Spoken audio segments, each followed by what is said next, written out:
વિદ્યાર્થી મિત્રો, કેમ છો? બધા મજામાં? ગુજરાતનું ગર્વ અને ભારતનું ભવિષ્ય એવા સ્ટડી માસ્ટર યુટ્યુબ ચેનલના તેજસ્વી તારલાઓનું હું સંગીતા ભંડેરી આ લેક્ચરની અંદર ખૂબ ખૂબ સ્વાગત કરું છું. તમે જેની રાહ જોઈ રહ્યા હતા એ જ વસ્તુ આજે હું લઈને આવી છું. તો થોડા હરખાઈ ન જતા, બરાબર છે? કારણ કે જેટલા હરખાશો ને એનાથી વધુ આપણે મહેનત પણ કરવાની છે, બરાબર છે? આપણી એક્ઝામ ખૂબ નજીક આવી રહી છે અને એક્ઝામની અંદર તમને જોતા છે આઈએમપી.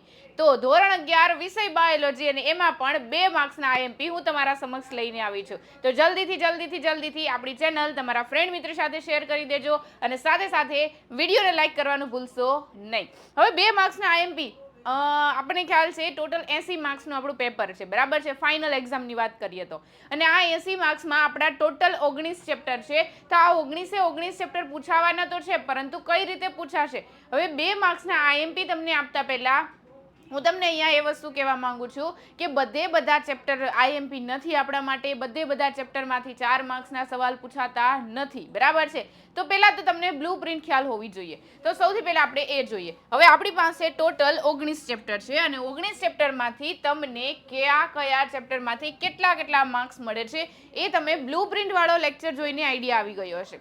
પરંતુ તમારામાંથી ઘણા સ્ટુડન્ટો એવા પણ હશે કે જેણે લેક્ચર નહીં જોયો હોય અથવા તો જોયો હશે ને ભૂલી ગયા હશે, બરાબર છે? તો કાંઈ વાંધો નહીં બેટા, જે લોકોએ લેક્ચર નથી જોયો, એ બ્લુ પ્રિન્ટ વાળો વિડીયો નથી જોયો, પ્લીઝ એક વખત જઈને જોઈ લેજો, કારણ કે ત્યાંથી તમને ખબર પડી જશે કે આપણી એક્ઝામનું પેપર કેવું આવવાનું છે, બરાબર છે? સાથે અહીંયા પણ આપણે જોઈ લઈએ કે આપણી પાસે ટોટલ 19 ચેપ્ટર છે અને 19 ચેપ્ટરમાંથી અમુક ચેપ્ટરો એવા છે કે જેમાં જનરલ વિકલ્પ આપે છે, અમુક ચેપ્ટરો એવા છે કે જેમાં જનરલ વિકલ્પ નથી આપતા. તો હવે જો જોવા જઈએ ને, પહેલું ચેપ્ટર એ માત્ર ને માત્ર 2 માર્ક્સનું છે. અહીંયાથી તમને ખ્યાલ આવી જશે કે જે પહેલું ચેપ્ટર છે ને એમાંથી તમારે 2 માર્ક્સનો એક સવાલ આવી શકે, બરાબર છે? 3 માર્ક્સના સવાલનો તો કોઈ સવાલ આવવાનો જ નથી, 4 માર્ક્સનો સવાલ નથી આવવાનો, બરાબર છે? તો એવી જ રીતે પ્રિપેર કરવાનું છે આપણે. એના પછી બીજો ચેપ્ટર 3 માર્ક્સ, ત્રીજું ચેપ્ટર 5 માર્ક્સ, ચોથું 5, પાંચમું 5 માર્ક્સ, છઠ્ઠું 5 માર્ક્સ, 7મું ચેપ્ટરમાં 4 જ માર્ક્સનું પૂછાવાનું છે. 8મું ચેપ્ટર જેને આપણે મોસ્ટ આઈએમપી કહેતા હતા, બરાબર છે? કારણ કે કોષ જીવનનો એકમ એ તો આપણે નાનપણથી ભણતા આવ્યા છીએ, મોસ્ટ આઈએમપી છે. પરંતુ બેટા માત્ર ને માત્ર 4 જ માર્ક્સનો સવાલ પૂછાય છે, બરાબર છે? ચલો, એના પછી 9મું ચેપ્ટર પણ 4 માર્ક્સનું છે, 10મું ચેપ્ટર 5 માર્ક્સમાં, 11મું ચેપ્ટર 6 માર્ક્સમાં છે. એનો મતલબ એવો છે કે સૌથી વધારે હાઈ સ્કોરિંગ વાળું ચેપ્ટર હોય તો એ છે 11મું ચેપ્ટર, અને એમાં પણ જનરલ વિકલ્પ સાથે જોઈએ ને તો 9, એટલે કે અથવાના ક્વેશ્ચન પણ આમાંથી આવી શકે છે, બરાબર છે? ચલો, એના પછી ચેપ્ટર નંબર 12માં 5 માર્ક્સ, 13 4, 14 4, 15 4, 16 4, 17 4, 18મું ચેપ્ટર 3 માર્ક્સમાં છે. ફરી પાડશું, અહીંયા અથવામાં પૂછાશે 18મા ચેપ્ટરમાંથી, બરાબર છે? 19મું ચેપ્ટર 4 માર્ક્સનું છે. તો આવી રીતે કંઈક આપણું બ્લુ પ્રિન્ટ કહે છે, બરાબર છે? પરંતુ બની શકે કે બ્લુ પ્રિન્ટ છે એ તમારી સ્કૂલના ટીચરો આમાં થોડોક ફેરફાર કરી શકે, બરાબર છે? એટલે માટે આપણે અહીંયા આપેલી દરેક આઈએમપી ક્વેશ્ચન તમારે કરવા પડશે. શા માટે? કારણ કે બની શકે પહેલા ચેપ્ટરમાં હું ના પાડું છું કે 3 માર્ક્સનો સવાલ નહીં પૂછાય, બ્લુ પ્રિન્ટ ના પાડે છે 3 માર્ક્સનો સવાલ નહીં પૂછાય, પરંતુ તમારા જે ટીચર છે બની શકે 3 માર્ક્સનો એક સવાલ પૂછી શકે, બરાબર છે? જે આપણો હોટ ફેવરિટ સવાલ છે અને એક જ સવાલ છે કે જે પહેલા ચેપ્ટરમાંથી પૂછાય છે, નિયમો, વર્ગીકરણના નિયમો. બની શકે કે તમને 3 માર્ક્સમાં પૂછી જાય. હકીકતમાં એ નિયમ છે 2 માર્ક્સમાં પૂછાય છે, પરંતુ બની શકે કે કોઈ ટીચર 3 માર્ક્સમાં પૂછી લે, બરાબર છે? તો આમાં ચેન્જીસ થઈ શકે છે. ક્લિયર? હવે આપણે આઈએમપી જોઈએ. પહેલું ચેપ્ટર, ધોરણ 11નું પહેલું ચેપ્ટર સજીવ વિશ્વ, એની અંદર ટોટલ 5 ક્વેશ્ચનો છે કે જે તમારે 2 માર્ક્સ માટે આઈએમપી છે.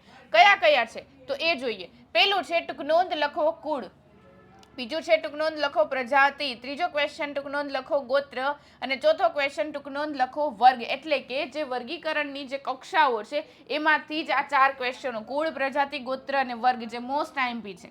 અને છેલ્લે છે નામકરણ માટેના સાર્વત્રિક નિયમો. 2 માર્ક્સની અંદર સવાલ પૂછાશે. જો બેટા ખાસ નોટ કરવી હોય તો નોટ કરી લેજો, સ્ક્રીનશોટ પાડવો હોય તો સ્ક્રીનશોટ પાડવો હોય, લખવું હોય તો લખી લેજો. આમાંથી એક સવાલ હશે અને હશે જ 100% હશે, કારણ કે આ ચેપ્ટર જ 2 માર્ક્સનું છે અને હું કહું ત્યાં સુધી આ જ સવાલ હશે, નામકરણના સાર્વત્રિક નિયમો. એના પછી ચેપ્ટર નંબર 2, પહેલો ક્વેશ્ચન ક્રાઇઝોફાઇટ્સ, આર્કીબેક્ટેરિયા, સાયનોબેક્ટેરિયા, અને ચોથો ક્વેશ્ચન પ્રજીવ વિશે ટૂંકમાં માહિતી આપો. જો પ્રજીવ વિશે ટૂંકમાં માહિતી આપો પૂછ્યું હોય ને તો કેટલું લખવું, કઈ રીતે લખવું એ તમને ક્યાંથી ખબર પડશે? તો આપણી જે સુદર્શન સિરીઝ છે એમાંથી ખબર પડી જશે. કારણ કે 2 માર્ક્સમાં પ્રજીવ પૂછાય છે, 3 માર્ક્સમાં પ્રજીવ પૂછાય છે, 4 માર્ક્સમાં પણ પ્રજીવ પૂછાય છે. તો કેટલા માર્ક્સમાં કેવું લખવું એની માહિતી તમને સુદર્શનમાંથી મળવાની છે. આગળ વધીએ. ચેપ્ટર નંબર 3, લીલનું આર્થિક મહત્વ સમજાવો. 2 માર્ક્સનો સવાલ છે તો 4 પોઈન્ટ લખવાના. બીજો ક્વેશ્ચન, ભેદ સ્પષ્ટ કરો. લીવરવટ અને શેવાળ આ બંનેનો તફાવત આપવાનો છે. શેવાળ મતલબ કે મોસ, બરાબર છે. એના પછીનો ક્વેશ્ચન નંબર 3, તફાવત આપો. દ્વિઅંગી અને ત્રિઅંગી વનસ્પતિ બંને વચ્ચેનો તફાવત. જો મોસ્ટલી 2 માર્ક્સમાં તફાવતવાળા સવાલો વધુ પૂછાતા હોય છે, બરાબર છે. એટલે કે 2 માર્ક્સમાં એક સવાલ કે 2 સવાલ તો તફાવતવાળા હોય જ છે. ચોથો ક્વેશ્ચન, શંકુધારી વનસ્પતિમાં પર્ણો અણીવાળા અને ક્યુટિકલથી આવૃત હોય છે. કારણ આપો. લેક્ચર લીધો તો ત્યારે મેં આ વસ્તુ સમજાવેલી હતી. ડન. ચલો એના પછી ચેપ્ટર નંબર 4, તફાવત આપો. પૃથુકૃમિ અને સૂત્રકૃમિ. બીજો ક્વેશ્ચન, તફાવત આપો. મેરુદંડી અને અમેરુદંડી. ત્રીજો ક્વેશ્ચન, તફાવત આપો. કાસ્થિ મત્સ્ય અને અસ્થિ મત્સ્ય. ચોથો ક્વેશ્ચન, સમમિતિના પ્રકારો વર્ણવો. 3 પ્રકારો છે, અર્ય સમમિતિ, અસમમિતિ અને દ્વિપાર્શ્વ સમમિતિ. ત્રણેય પ્રકાર વર્ણવવાના. અને પાંચમો સવાલ, ટીનોફોરા સમુદાય વર્ણવો. હવે તમને થશે કે મેડમ ટીનોફોરા શું છે? તો એનું સોલ્યુશન ક્યાંથી મળશે? સુદર્શનની સિરીઝમાંથી. ડન. ચલો આગળ વધીએ. એના પછી ચેપ્ટર નંબર 5. હવે ચેપ્ટર નંબર 5 ની અંદર પહેલું, તફાવત આપો. સાદું પર્ણ અને સંયુક્ત પર્ણ. બીજો સવાલ, લાક્ષણિક આવૃત બીજધારી વનસ્પતિનું પુષ્પ મુખ્ય 4 અંગો ધરાવે છે. પુષ્પીય ભાગોના શ્રેણીબદ્ધ રીતે નામ લખો. જવાબ ક્યાંથી મળશે? ફરી પાછું સુદર્શન સિરીઝ. ઓકે ચલો ત્રીજો સવાલ, તફાવત આપો. મુક્ત કેન્દ્રસ્થ જરાયુ વિન્યાસ અને અક્ષવર્તી જરાયુ વિન્યાસ. ચોથો ક્વેશ્ચન, પર્ણ વિન્યાસ કોને કહેવાય? તેના પ્રકાર ઉદાહરણ આપીને સમજાવો. પાંચમો સવાલ, બીજાશયના સ્થાનના આધારે પુષ્પના પ્રકાર વર્ણવો. ક્લિયર? ચલો જલ્દીથી તમારા ફ્રેન્ડ મિત્ર સાથે વિડીયોની લિંક શેર કરી દેજો અને સાથે સાથે લાઈક કરવાનું ભૂલશો નહીં. ઓકે છઠ્ઠું ચેપ્ટર, પહેલો સવાલ, તફાવત. દ્વિદળી મૂળ અને એકદળી મૂળ. જો બેટા આ બંનેના મૂળનો તફાવત પૂછ્યું છે. બીજો સવાલ, આધારોતક પેશીતંત્ર. સૌથી નાનું પેશીતંત્ર છે આધારોતક પેશીતંત્ર, બરાબર છે. ક્લિયર? એના પછી વાહક પેશીતંત્ર, આ પણ બહુ મજાનું છે. એના પછી ચોથો સવાલ, વાહીપુલના પ્રકારો આકૃતિ સહ વર્ણવો. આના માટે તમને ચાર્ટની જરૂર પડશે. વાહીપુલ છે આપણે લેક્ચરની અંદર ચાર્ટ દ્વારા સમજેલા છે. બની શકે તો મારો વન શોટ લેક્ચર જોજો, ત્યાંથી તમને જવાબ મળી જશે. ચેપ્ટર નંબર 7, તફાવત આપો. નર દેડકો અને માદા દેડકો. આ ક્વેશ્ચન મોસ્ટ આઈએમપી છે. સ્ટાર કરી દઉં છું. મેં આ ક્વેશ્ચન તમને લખાવેલો છે. જે લોકો મારા રેગ્યુલર લેક્ચરની અંદર હતા એ લોકોને લખેલો હશે એની બુકની અંદર, બરાબર છે. બીજો સવાલ, કારણ આપો. દેડકો જમીનમાં ઊંડે જઈને સુષુપ્ત અવસ્થામાં રહે છે.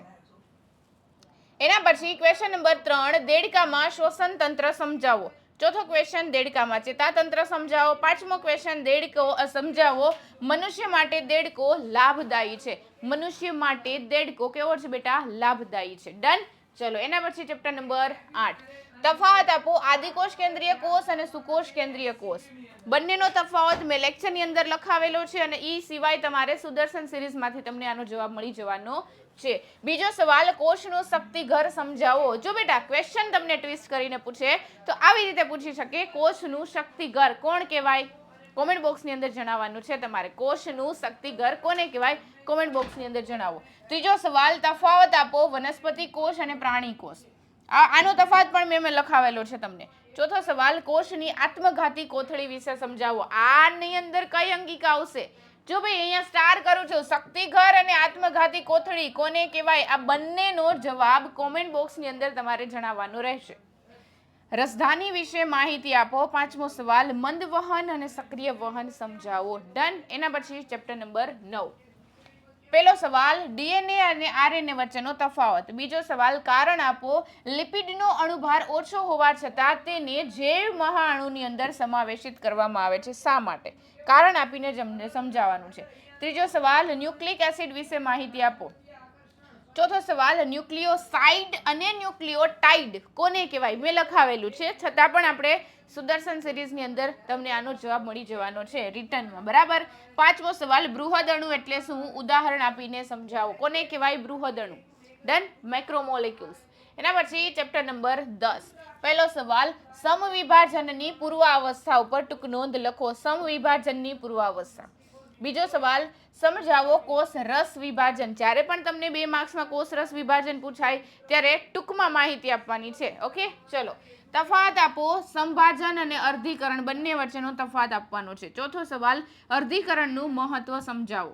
પાંચમો સવાલ, વનસ્પતિમાં થતું કોષ રસ વિભાજન પ્રાણીમાં થતા કોષ રસ વિભાજનથી કઈ રીતે અલગ પડે છે એ સમજાવવાનું છે. એકમાં કેન્દ્રથી પરિઘ, બીજામાં પરિઘથી કેન્દ્ર થાય છે. ભણ્યા છીએ આપણે. શબ્દ વર્ણવો, સાયનેપ્સિસ અને સ્વસ્તિક ચોકડી. જો ભાઈ આ ક્વેશ્ચન મોસ્ટ આઈએમપી છે, સ્ટાર કરી દઉં છું. સાતમો સવાલ, આંતરાવસ્થામાં થતી ઘટનાઓ વર્ણવો. અને આઠમો સવાલ, કોષ ચક્રની G0 અવસ્થા. મોસ્ટ આઈએમપી ક્વેશ્ચન છે. ડન. ચલો, એના પછી ચેપ્ટર નંબર 11, તફાવત આપો. તફાવત આપો, મધ્યપર્ણના કોષો અને પુલકંચુકના કોષો આ બંને વચ્ચે તફાવત તમને 2 માર્ક્સમાં પૂછે છે. 4 મુદ્દા લખવા. તફાવત આપો, ચક્રીય અને અચક્રીય ફોટોફોસ્ફોરાયલેશન. પાણીનું પ્રકાશ પ્રેરિત વિઘટન સમજાવો. આ ક્વેશ્ચન તમને ઘણી વખત તમારી યુનિટ ટેસ્ટની અંદર પણ પૂછેલો છે. સ્ટાર કરી દઉં છું. ચોથો સવાલ, ઝેડ સ્કીમ સમજાવો. પાંચમો સવાલ, C4 વનસ્પતિમાં પ્રકાશ શ્વસન થતું નથી, કારણ આપો. છઠ્ઠો સવાલ, તફાવત પ્રકાશ પ્રક્રિયા અને અંધકાર પ્રક્રિયા કોને કહેવાય. 4 મુદ્દા લખવાના. ડન. એના પછી ચેપ્ટર નંબર 12, ચરબીનો શ્વસનાંક ગણો. જો ભાઈ મેં કીધું તું ચરબીનો શ્વસનાંક ગણો, અહીંયા તમને સમીકરણ આપેલું હશે નહીં, ડાયરેક્ટ તમારે સમીકરણ લખવાનું છે અને એને શ્વસનાંક ગણવાનો છે. બીજો સવાલ, તફાવત જારક શ્વસન અને અજારક શ્વસન. ત્રીજો સવાલ, ક્રેબ્સ ચક્રનો માત્ર ચાર્ટ દોરો. અહીંયા ચાર્ટ જ દોરવાનો છે, લખાણ લખવાની જરૂર નથી. ડન. એના પછી ઓક્સિડેટિવ ફોસ્ફોરાયલેશન કોને કહેવાય. પાંચમો સવાલ, તફાવત ગ્લાયકોલિસિસ અને ક્રેબ્સ ચક્ર. છઠ્ઠો સવાલ, શા માટે ગ્લાયકોલિસિસને જારક શ્વસનનો અજારક તબક્કો કહીએ છીએ, કારણ આપીને સમજાવવાનું રહેશે. એના પછી ચેપ્ટર નંબર 13, વનસ્પતિમાં નીચેના અંતઃસ્રાવો ક્યાં સંશ્લેષણ પામે છે. જિબ્રેલિન અને સાઇટોકાઇનિન આ બંનેનું સંશ્લેષણ ક્યાંથી થશે એ જણાવવાનું છે. મૂળના વિસ્તરણ પ્રદેશના કોષોની લાક્ષણિકતા લખાવેલું છે બેટા મિયા. વિભેદન, નિર્વિભેદન અને પુનર્વિભેદનની વ્યાખ્યા. પાંચમો સવાલ, વૃદ્ધિ માપનની અલગ અલગ રીતો સમજાવો. અને છઠ્ઠો સવાલ, ઓક્સિનનું કાર્ય જણાવો. એના પછી ચેપ્ટર નંબર 14, હવે આ શરૂ થાય છે હ્યુમન ફિઝિયોલોજી. ઓકે, ચલો. ઓક્સિજન વિયોજન વક્ર સમજાવો. વાઇટલ કેપેસિટીની વ્યાખ્યા આપી તેનું મહત્વ જણાવો. ત્રીજો સવાલ, ભેદ સ્પષ્ટ કરો IRV અને ERV. ચોથો સવાલ, શ્વસનનું નિયમન કેવી રીતે થાય છે. પાંચમો સવાલ, ઘાટી ઢાંકણનું સ્થાન અને કાર્ય જણાવો. અને છઠ્ઠો સવાલ, ન્યુમોનિયા સમજાવો. ક્લિયર. ચલો, એના પછી ચેપ્ટર નંબર 15, એરિથ્રોબ્લાસ્ટોસિસ ગર્ભ એટલે શું. ડન. આપણે RH બ્લડ ગ્રુપ છે એની અંદર ભણ્યા છીએ. એન્જાઇના શું છે જણાવવાનું છે. SAN નું મહત્વ, સાઇનોએટ્રિયોનોડ. બરાબર છે. ચલો, ચોથો સવાલ, તફાવત રક્તકણ અને શ્વેતકણ.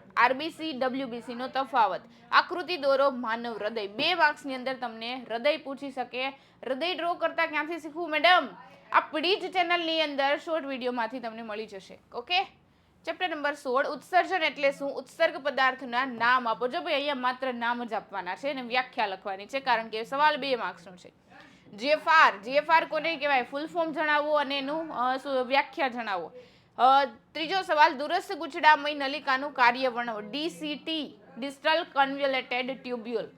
ચોથો સવાલ, તૈલ ગ્રંથિ અને પ્રસ્વેદ ગ્રંથિમાંથી ઉત્સર્જન પામતા ઉત્સર્ગ પદાર્થોના નામ જણાવવાના છે. અને પાંચમો સવાલ, પૂર્ણ નામ ANF, ADH, GFR અને DCT. ઓકે, ચલો. 17મો ચેપ્ટર, HMM અને LMM વિશે માહિતી આપો. બરાબર છે. બીજો સવાલ, મસ્તક અને ચહેરાના અસ્થિ જણાવો. માત્ર નામ જણાવવાના છે અહીંયા. એરિથ્રોપોયેસિસ થવાનું કારણ જણાવો. કોષ્ઠાંતર સ્નાયુ વર્ણવો. લાલ સ્નાયુ અને સફેદ સ્નાયુના તફાવત લખવાનો રહેશે. ડન. એના પછી ચેપ્ટર નંબર 18, આકૃતિ દોરો ચેતાકોષ. ચેતાકોષની આકૃતિ ફરી પાછી આપણી જ ચેનલના શોર્ટ વિડીયોમાંથી મળી જવાની છે. એના પછી ચેતાકોષના પ્રકાર જણાવો. મજ્જિત ચેતાકોષ, અમજ્જિત ચેતાકોષ બંને વિશે થોડું થોડું લખવાનું. સક્રિય કલાવિજ સ્થિતિમાન એટલે શું સમજાવો. ચોથો સવાલ, પશ્વ મગજ વિશે ટૂંક નોંધ લખો અને આકૃતિ દોરો માનવ મગજ. ક્યાંથી મળી જશે બેટા, આપણી જ ચેનલના શોર્ટ વિડીયોમાંથી. છેલ્લું ચેપ્ટર, ટૂંક નોંધ લખો અંડપિંડ. અંડપિંડમાં ટૂંકનોંધ લખવાની છે. અંડપિંડના દરેક અંતઃસ્રાવ તમારે લખવાના રહેશે. બીજો સવાલ ટૂંકનોંધ લખો એડ્રિનલ ગ્રંથિ. ત્રીજો સવાલ ટૂંકનોંધ લખો હાઇપોથેલેમસ ગ્રંથિ. ચોથો સવાલ સ્ટીરોઇડ અને પ્રોટીનના અંતઃસ્રાવોની કાર્ય પદ્ધતિ આકૃતિ સહ સમજાવો. ડન.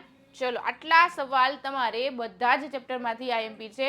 આઈ હોપ કે તમને સમજાઈ ગયા હશે બધા સવાલો, અને સવાલોનું સોલ્યુશન જોઈએ છે તો ત્યાંથી મળવાનું છે સુદર્શન સિરીઝમાંથી. બરાબર છે. જેવી રીતે આપણે 12th માટે સુદર્શન સિરીઝ હતી એવી જ રીતે 11th માટે પણ સુદર્શન સિરીઝ છે. ઇન કેસ તમે નથી જોઈ તો ફટાફટ જોઈ લેજો. લાઈવ લેક્ચરની અંદરથી તમને સુદર્શન સિરીઝના વિડીયોઝ મળી જવાના છે. દરેકે દરેક સવાલનું સોલ્યુશન ત્યાંથી તમને મળવાનું છે. મળીએ છીએ આપણે next time. Thank you so much.